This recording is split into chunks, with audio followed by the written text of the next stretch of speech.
IsraelNationalRadio.com, where English speakers feel at home. Save 50% on your phone bill now. How can you do that? By signing up for xwivoice.co.il. How does it work? Instead of a regular phone line, you connect through the internet, making long-distance fees a fraction of the cost. xwivoice.co.il. Your phone through the miracle of Wi-Fi technology. Simple, effective, and inexpensive. Why should caller ID, three-way calling, and other benefits cost extra? They don't with XWI Voice. For more information, visit www.xwivoice.co.il.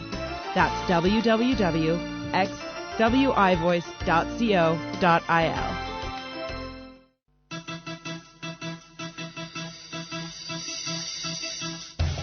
Okay, we are back with the second hour of the weekend edition here on Israel National Radio.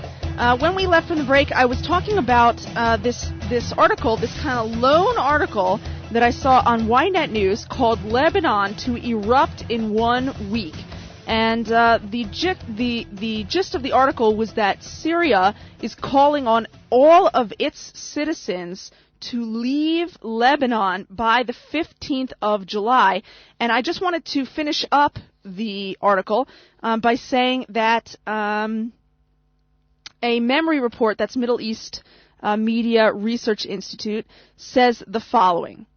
On July 5th, 2007, the Iranian news agency IRNA reported that Syrian authorities had instructed all Syrian citizens residing in Lebanon to return to their country by July 15, 2007. The next day, the Israeli Arab daily Al-Sinara similarly reported on the authority of a Lebanese source close to Damascus that Syria was planning to remove its citizens from Lebanon. Also on July 5th, the Lebanese daily Al-Liwa reported rumors that Syrian workers were leaving Lebanon at the request of the Syrian authorities. In addition, the Syrian government daily Al-Thawra reported that Syrian universities would accept Syrian students who were leaving Lebanon due to the instability there. One kind of ominous report from memory says that within Lebanon itself, the Hezbollah-led opposition threatened to establish a second government through quote-unquote historical steps in mid-July, according to senior Hezbollah officials quoted in the Lebanese media. So this just, the 15th they said? So this just next week, today, I guess, we'll be able to tell you if this report came true, if something is really going to go down in Lebanon on the 15th. I think people also need to realize that Lebanon is actually a very small country, smaller than Israel, about half the population of Israel. It's just a little bit over 3 million people, approximately, according to their statistics. It's easy to be like a proxy country of a bigger one like Syria, a more stronger one, and I don't know how much strength they're going to have, but it just seems like wherever the PLO goes, trouble reigns in that country, right? Well, we're going to talk more about terrorists now, the PLO and terrorists, with David Badin from www.behindthenews.com. Israel Behind the News. IsraelBehindTheNews.com. Thank you. And about the 250 prisoners that are going to be released now by Israel, and what that is going to tell about the future of more kidnappings, how we'll release or not release other prisoners, our prisoners that are being held in other countries and other entities as well. Welcome to the show, David Badin. Thank you. Well, the most important moment of starting this interview is to request of Israel National News that the term prisoner not be used. We're talking about hostages. No. We're talking about convicts.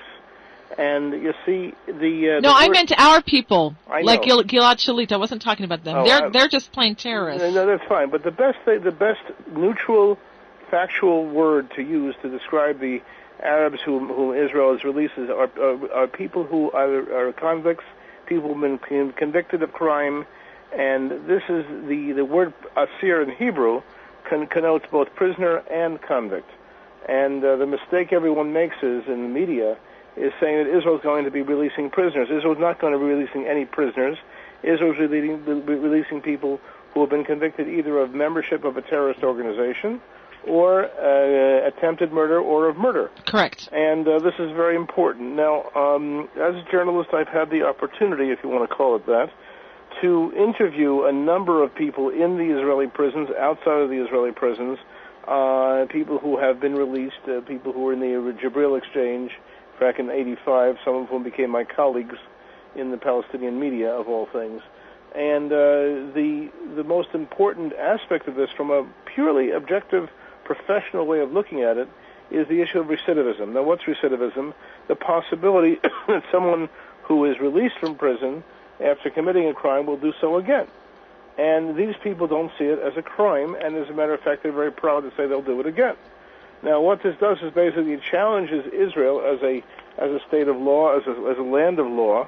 Mike, there's a professor named Asher Maoz at Tel Aviv University who I think you should be interviewing, and I encourage the listeners of Israel National News to invite Professor Maoz to give talks about this basically travesty of justice, which we all have become inured to in many ways, and that's really a shame, because this is a serious issue.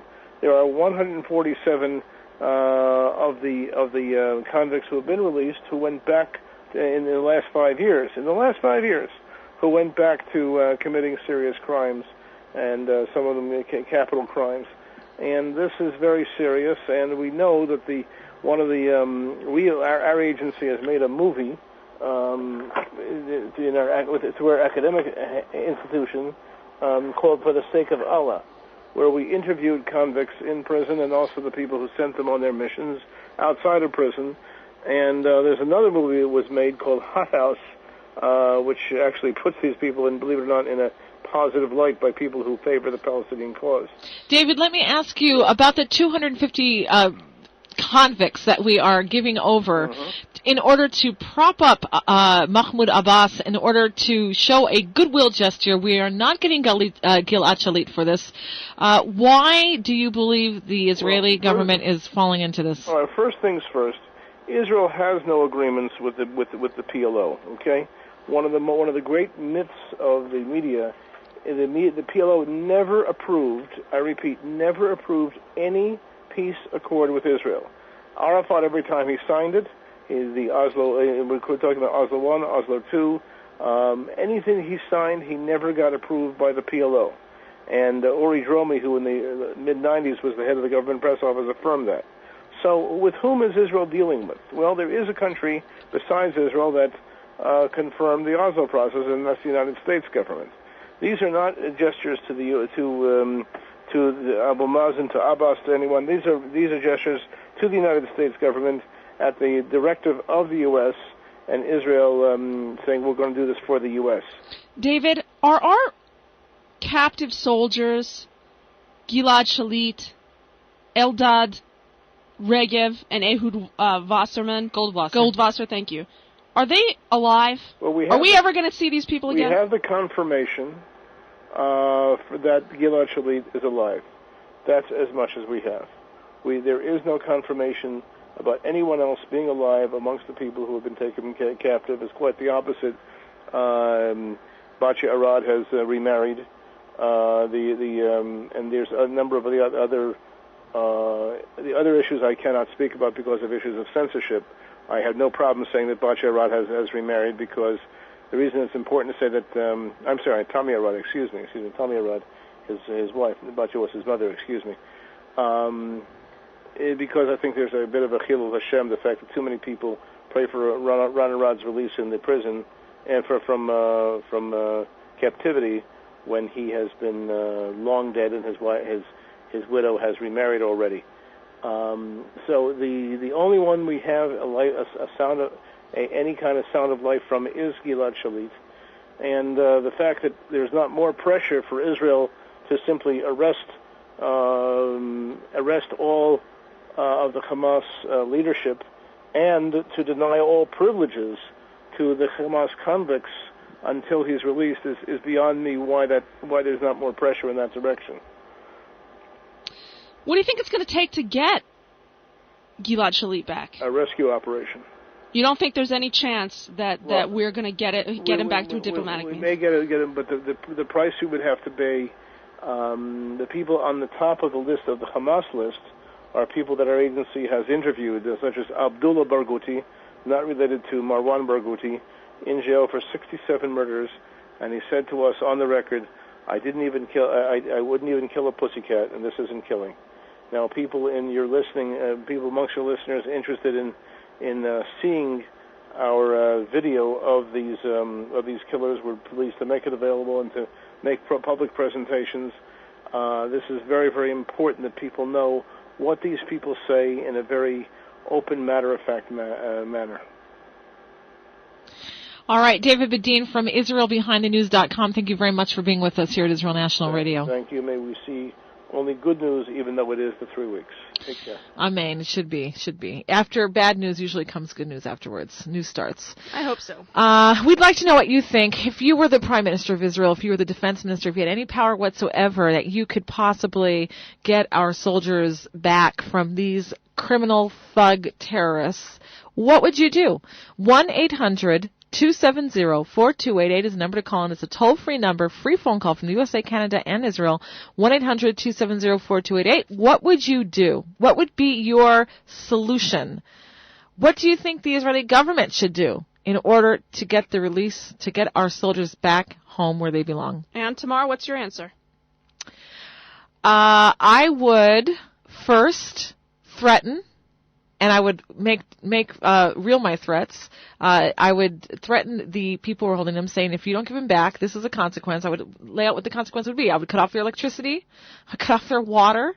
I would make life so miserable for them that their own people... they might just kill him. I wouldn't send... Well, they might just kill him anyway. If we do an op, and go in there and try to get him, they might just kill him too when they hear the Israeli soldiers coming. Which has happened before. So I would make it that the people themselves, before I have to send in a Jewish boy that could also get killed or hurt or kidnapped, I would make the people that are living in the Palestinian Authority make their lives so miserable that they themselves will tell the Hamas and their government leaders, get this guy, give him back to him because we can't take this anymore. That's what I would do. If that didn't work, I would go in and I would start going village to village, bombing, or whatever it is I would need to do if I were the Prime Minister, until I would make them, in short, I would make them want to give Gilad Shalit back as soon as possible. That's what I would do. Whatever it is I would have to do in order to do it, it would be something that hurts them so badly, they would say, please take him, get him off our hands. That's what I would do. I think the only way, well, I'll tell you what I think after we go to our first caller, and you too can call in on our toll-free numbers, 1-800-270-4288 from the U.S. and Canada, 1-800-270-428 from Israel.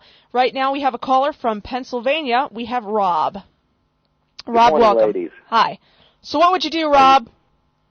Well, I think the first thing I'd do that would probably put the fear of Hashem in the Philistine is I don't know. I guess you guys don't have a Second Amendment, but since your government doesn't really represent you, and they also, as Jews, don't treat you like Jews are supposed to treat each other, I'd say, and because the reserves are 90% of Israel's military, first thing I would do is replace my own government. Well, and I would do it. He just did that. I would do it in such a way. He just did that, Rob. Rob, he just did that. He just replaced his government. He just did a whole No. I'm talking about the people, the Jews of Israel, Judea, Samaria, all of Israel. With who? A nice revolution. With who? It's basically just recycling the waste here. No, but he's saying put in brand new people. Get rid of them all. Send them over to the West Bank or Hamas or whatever they want to call it. As far as I'm concerned, there is no West Bank. Let's just say that you were in power and you were the Prime Minister and you had the Defense Minister and your cabinet at your disposal. What would you do?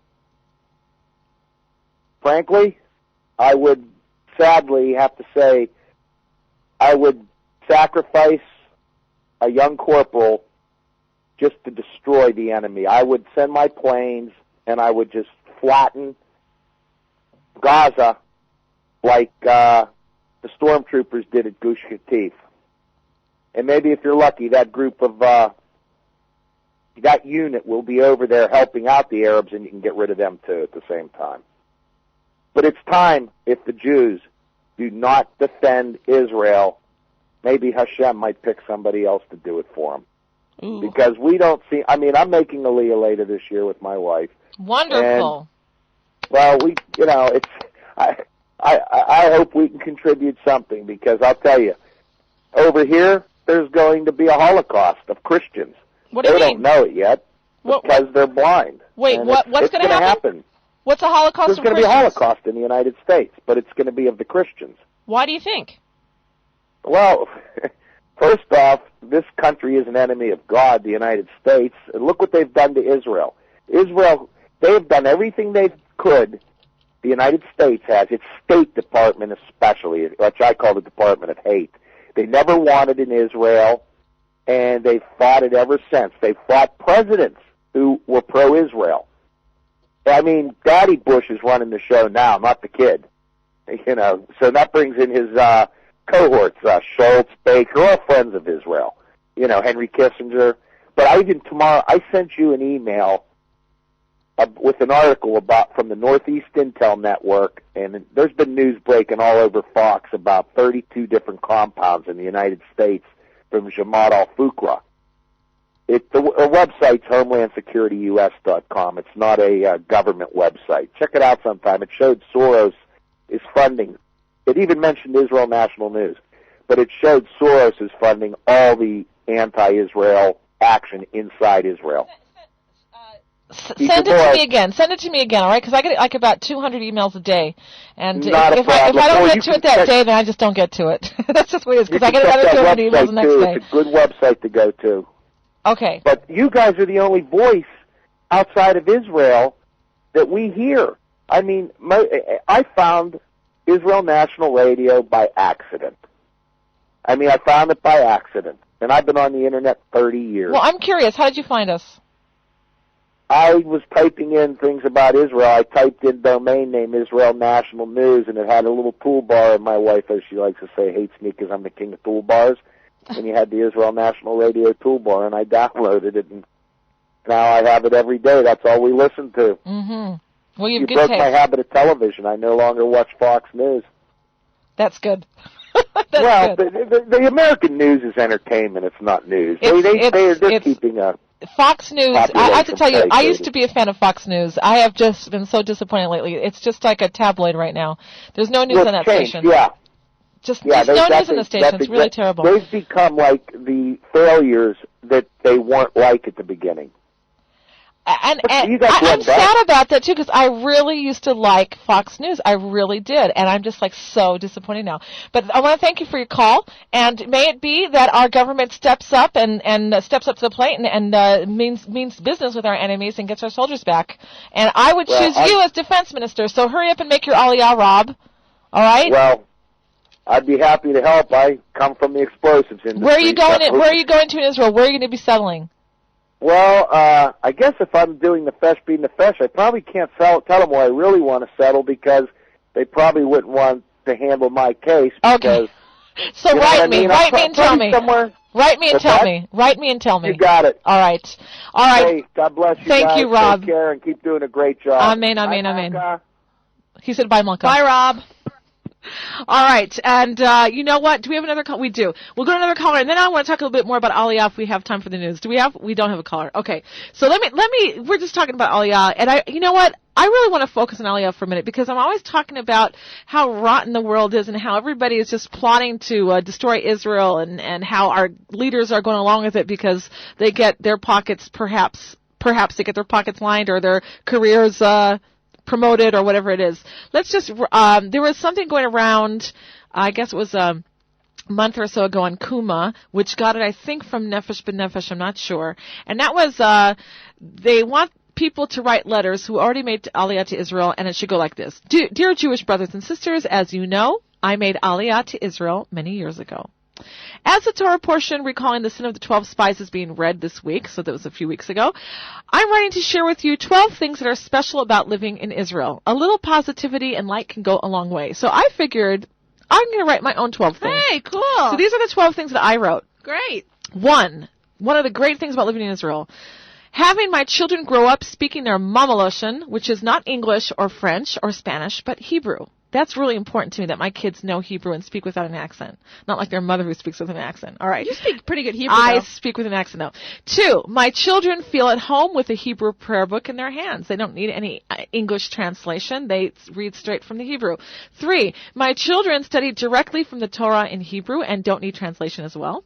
4, when I'm lost or without bus fare, and I don't mean me, but when a person is lost or without bus fare in Israel, even if it's late at night, I know that we can just knock on any door and we'll be taken in. We'll be able to use the people's phone. We'll probably also be offered a piece of cake that will probably come with a loving lecture of how can you go out at night not knowing, not knowing that you have money to go back and or where'd you play, why aren't you taking care of your bus tickets, blah blah blah blah blah.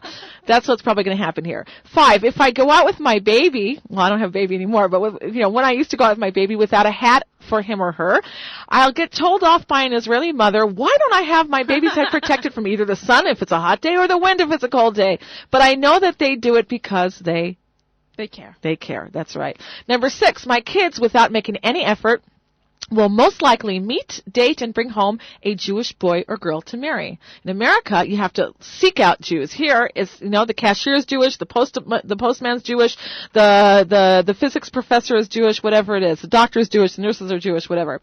Number 7, a shul on almost every corner in suburban neighborhoods throughout Israel, and a myriad of ethnic styles of davening to choose from. You want a Moroccan davening, you want Taimani davening, Yemenite, you want Ashkenazi, Sfaradi, Breslov, whatever it is, you've got it. It's probably just right down the street. Malls, shopping malls with synagogues in it. I just had a visitor here from Holland. I showed her where there was a synagogue in the mall here in Malcha. Wait, where's the synagogue in Malcha? Ground floor. Yeah.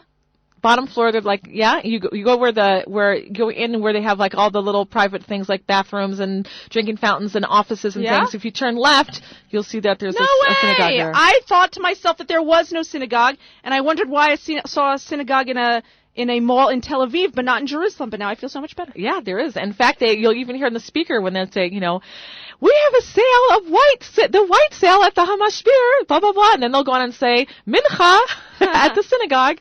All right. Number 9, the radio news broadcasts in Israel open with Shema Yisrael, with the prayer of Shema Yisrael, as well as ends with the national anthem at night.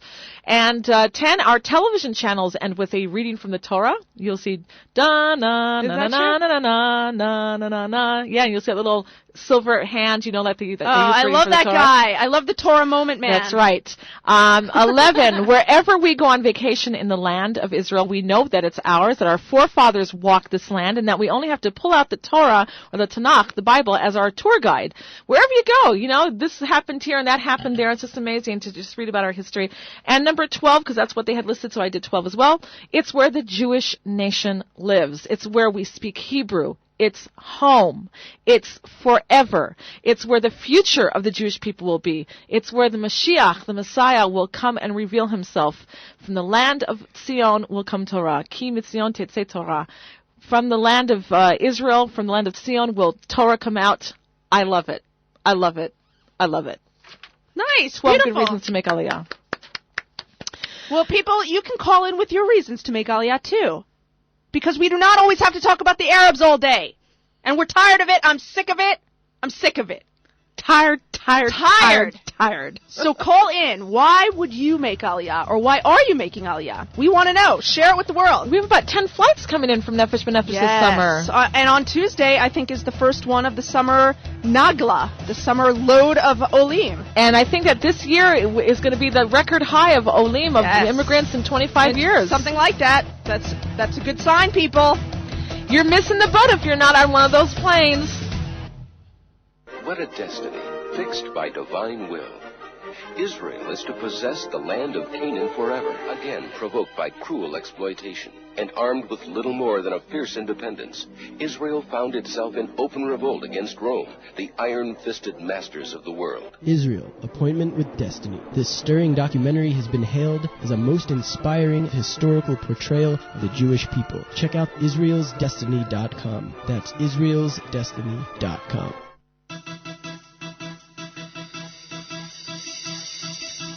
All right, we're back here at Israel National Radio's Weekend Edition. I'm Tamar Yona. I'm Malka Fleischer.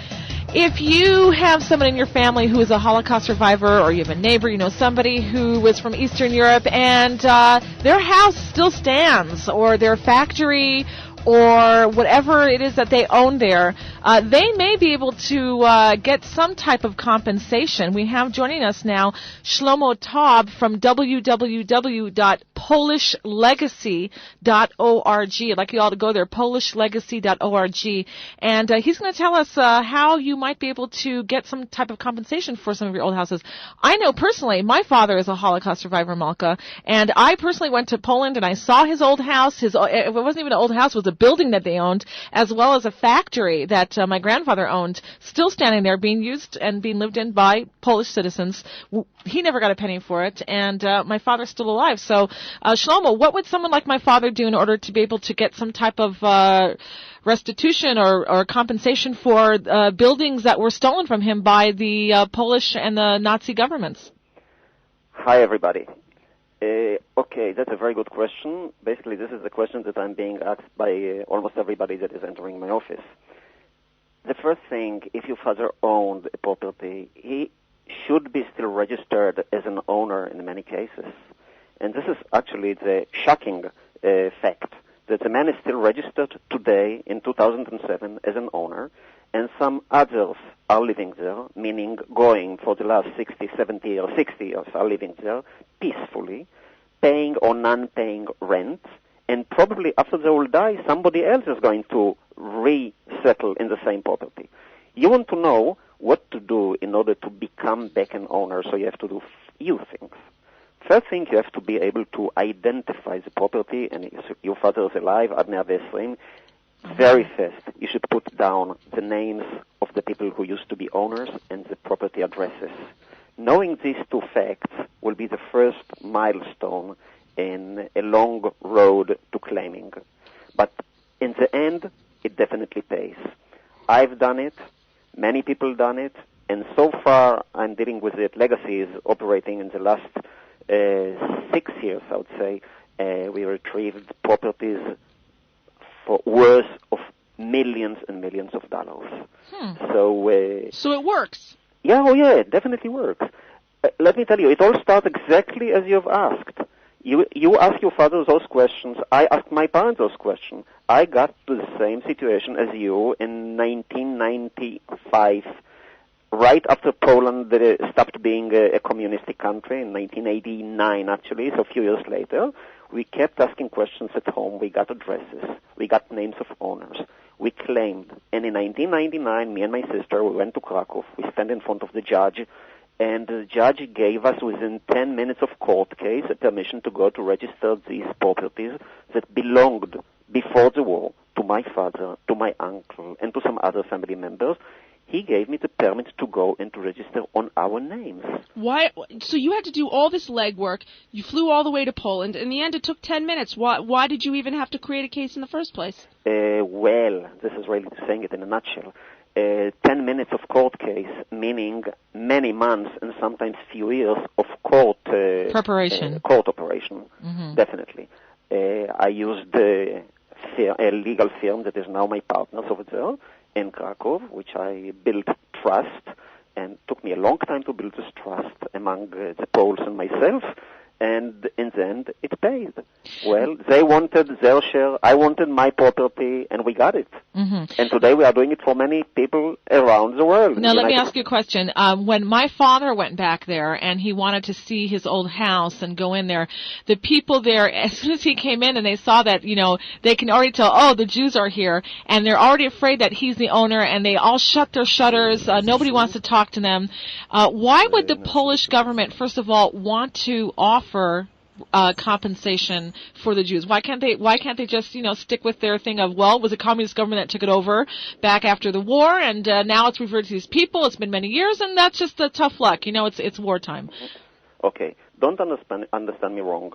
The Polish people are not standing and waiting for the Jews to come back. They are definitely not inviting us to come. This is not the issue. The issue is making justice, meaning the Polish people are not my partners in this deal. They can they can live there still. They can stay in the same properties. All what we want is to make the Jew back registered as an owner. Those people who live there may even not know about it. And in many times it's quite a mistake to go there and to, when a Jew is approaching a Jewish home, a pre-war Jewish home, so obviously it's very clear for those that sit there today, the Jews are back, Jews are coming, it may endanger our existence in the building. That's not what we do.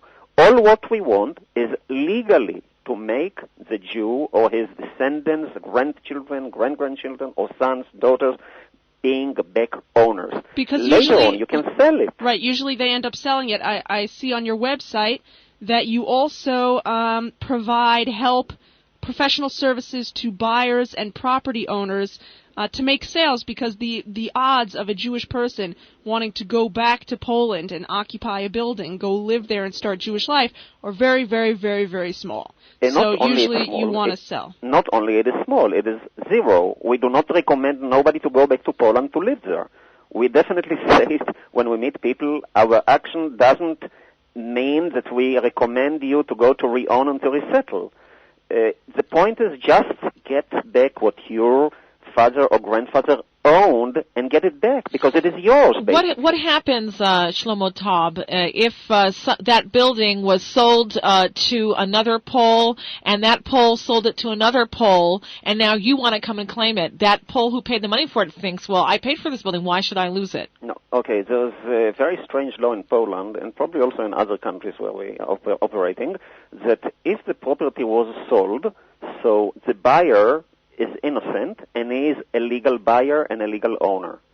So in many cases, our successes are aimed at those cases where the property didn't go on and on to be sold. And the procedure was like that. The first, after the Nazis went out from Poland, so the properties became owned by the Polish government. The Polish administration was actually managing the properties. And this was the prime time to come into claim, because it didn't go through too many rounds of going from hand to hand. Mm-hmm. Shlomo, tell us some success stories, because probably there's people out there who are like, yeah, okay, I'm pretty sure that my family did own some property, but with all the bureaucracy and so many years gone by, what are really the odds that I'm going to actually get my property back? Okay, the odds are between 30 to 40% of success. That's not bad. That's not bad. Do they have to put down any money in order to get the ball rolling? Definitely yes, because nothing in Poland can be done for free, meaning that in order to go to court, in order to get to a point where you're getting to court, so there are fees. In order to activate the lawyers, definitely there are fees, and many times we have to pay under the table also to the government over there, or when we get into the offices who handle the registration, like birth certificates, so we have to pay them in order to get something that by pushing a button you get it printed. Sometimes I go to an office in Poland, in Warszaw or in Rzeszów, and I ask for a birth certificate of someone that passed away long time ago, and they say, we don't have such a thing. He wasn't born here. You put down $20 on the table, you'll be surprised how fast it comes. That's the way it works, sir. To answer your question about success stories, we have success stories from month to month on a different level. One that I always like to tell is something that happened 2 years ago, which is a very fast success story. The property that was owned by the client is still registered. Not only that it is still registered on the name of the client, which he passed away, but his wife lives in Israel. His name is still printed on the doors. His name is still, you can see that on the building. He was the doctor of the town, of the little village, not a town, a small village. And he was there, the doctor, known man, people still remember, the old people of the town still remember this man, and the family name still appears on the top of the building. The street was almost erased, but this and one other building are still there. Everything around is fields, grazing fields. We go to the place, we don't see the building. We started to ask more and more questions, and somebody pointed at some faraway building. The road, they changed the parcellation over there. We came to the place. Everything is just as it was 70 years ago. Going to the registration office over there, land and mortgage, names are still the same. He is still alive according to them. He can come in and to collect rent if he wants. obviously the property went in a very fast procedure to his family. And did they sell it? The property was retrieved, and now the family is considering selling it. And we're talking about a property that's together with all the fields and the agricultural site around, talking about more than $500,000 US dollars. So this family didn't dream about this 10 years ago or even 5 years ago. This is only one success story. There's another success story that just came to us last month. A family that is dealing with property retrieval in Rzeszów, which is a nice town in Galicia. It's a whole compound of buildings, and 7 years it took. And next month, the owner, which is in his late 80s, next month will start to collect rent. He doesn't want to sell. He said, this is my parents' property. They lived here. I remember this place as being a kid before being sent to the Machanot. I am getting it back, and this is my final stage, to get back rent here in Israel. It's one out of dozens of success stories that I can just tell you. When I say that we retrieved so far properties for millions of dollars, that means millions of dollars sold properties. And the issue is not, this is basically the yell that I want to mention. I mean, the cry, if I may say, use this word.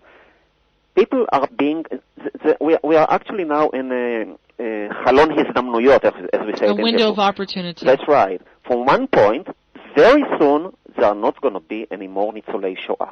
It's a fact of life. Every year, we have like 10 to 15% less ניצולי שואה. ניצולי שואה are Holocaust survivors. That's right. Okay? And Poland, for example, which is the largest site of Holocaust atrocities, and the largest site of properties, Jewish properties, 3.5 million people lived there. Not everybody was Graf Potocki, which means not everybody was very rich and owned, but many people were very rich. In one point, I even saw some statistical reports saying that 10%, more than 10%, of the whole large land, the property of Poland, was owned by Jews. And you're talking about big value of property. So my point is, don't give up. Just try to get it back. Speaking about numbers. Let me just interrupt you. Are there any consequences in getting it back? In other words, like if you were to get a building back, someone is a Holocaust survivor, they get their building back, is the Polish government going to slap a whole bunch of taxes on this owner now, and all of a sudden he finds out that it's not even worth all of his effort that he went to go get it? You have to understand it's a very painful thing for people to, just the memories that come up and having to deal with the Poles again and trying to get something that's yours, and then they give you trouble for it and all these, emotions surface. Is it worth it? There's no doubt that there's emotional impact in the whole procedure. There's definitely such an impact.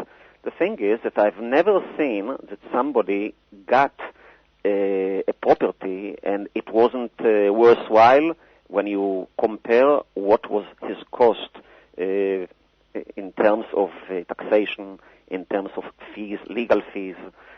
He always gets about 80% of the value when we sell it for him. Always. Mm-hmm. In other words, you get a property for $1 million, so you definitely get the $800,000 right.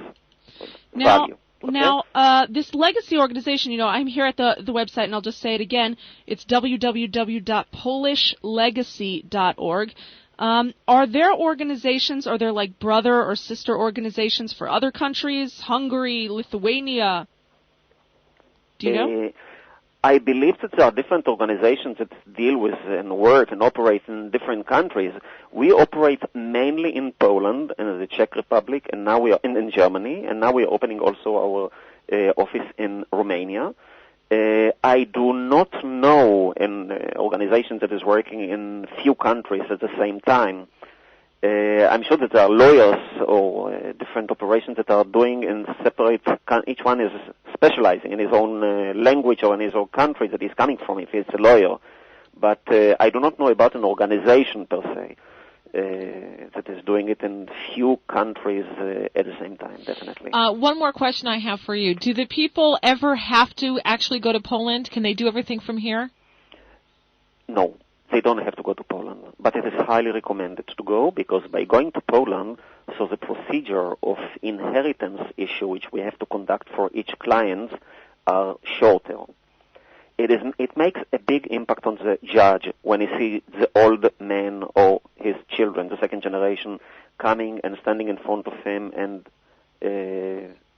verbally presenting themselves as descendant of the actual owners. There is a slight difference, but definitely there's no need.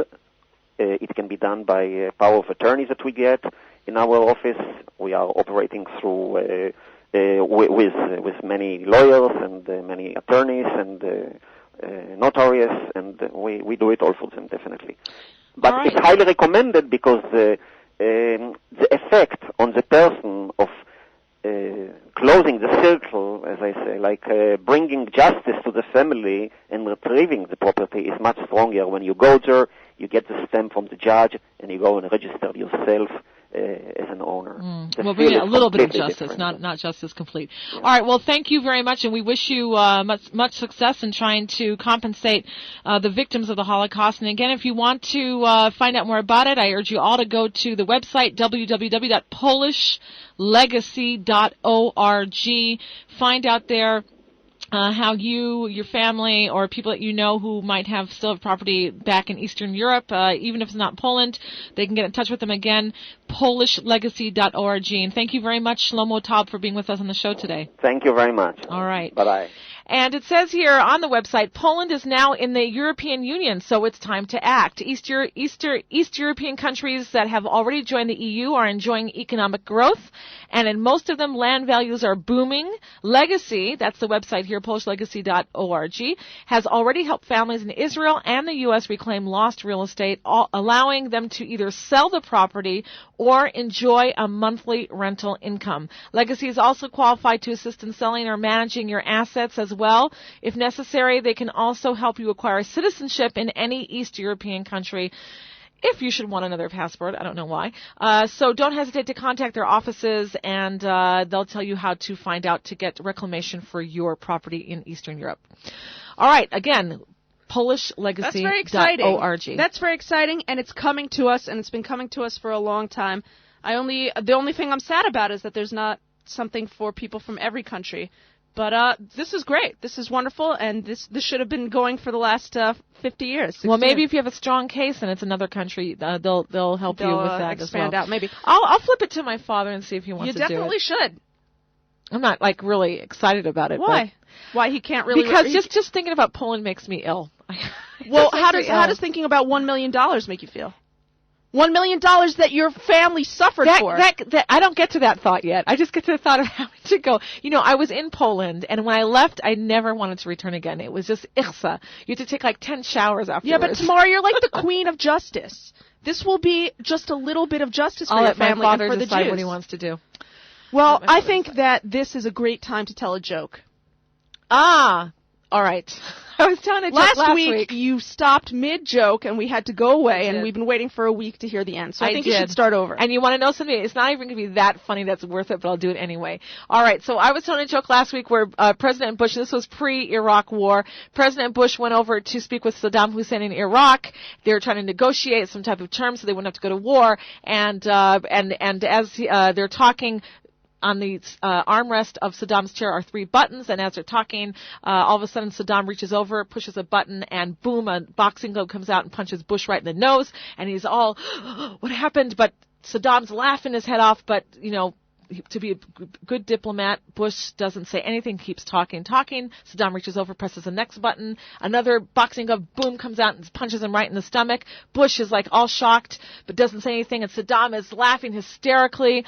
But Bush is getting really angry, but he still doesn't say anything. They keep talking about diplomatic stuff. And then all of a sudden, Saddam reaches over and presses the last button on his armrest. And boom, another boxing glove comes and hits him right between the legs. And now he is hysterically laughing. Saddam is on the floor, slapping the floor, laughing his head off. Bush is so angry. He gets up. He says, "That's it. Enough talks for today.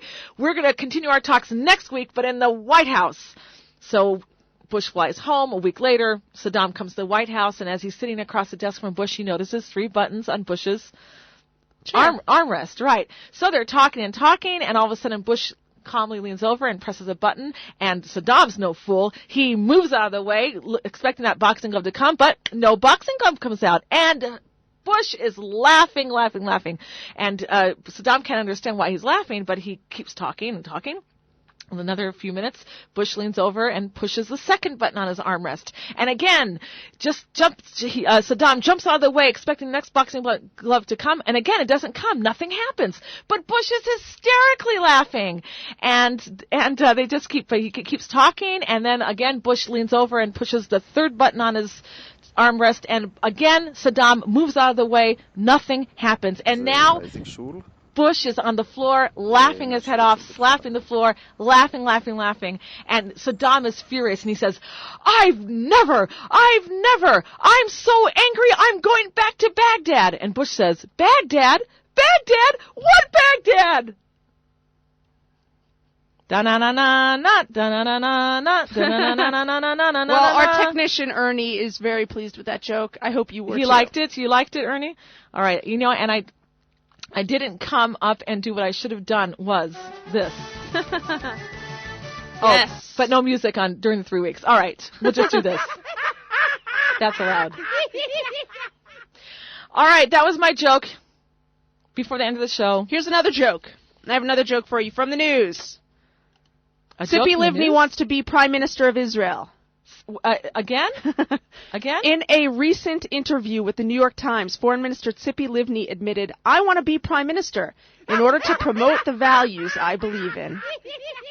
The interview will be published on Sunday morning. So that's today. Go buy your copy of the New York Times or go online if you want to see that. Livni. Does it surprise you that she wants to be Prime Minister? Not at all. She was telling all these people are all about themselves. After the Winograd report came out, she was saying how everybody in the government should resign. And then she didn't. She didn't. And then when she says the government can't go on like this with a prime minister like that, a week later after Prime Minister Olmert talks with her, all of a sudden she can sit in a government with him again because she wants to be Prime Minister of Israel. That's right. She was recently named as one of Time Magazine's 100 most influential people in the world. So be on the lookout for Tzipi Livni in the next elections. That's my joke for today. That's the best I could do. Sorry, I'm not a very good joke teller. I tell you, it's recycling waste. It's just recycling waste in the Knesset. Next up, we've got Walter's World, so don't go anywhere, anybody. Followed by The Mechanic and the Beat. Or The Beat and the Mechanic. Have a good week, everybody.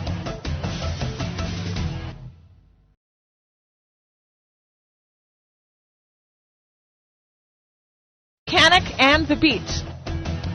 Or The Beat and the Mechanic. Have a good week, everybody.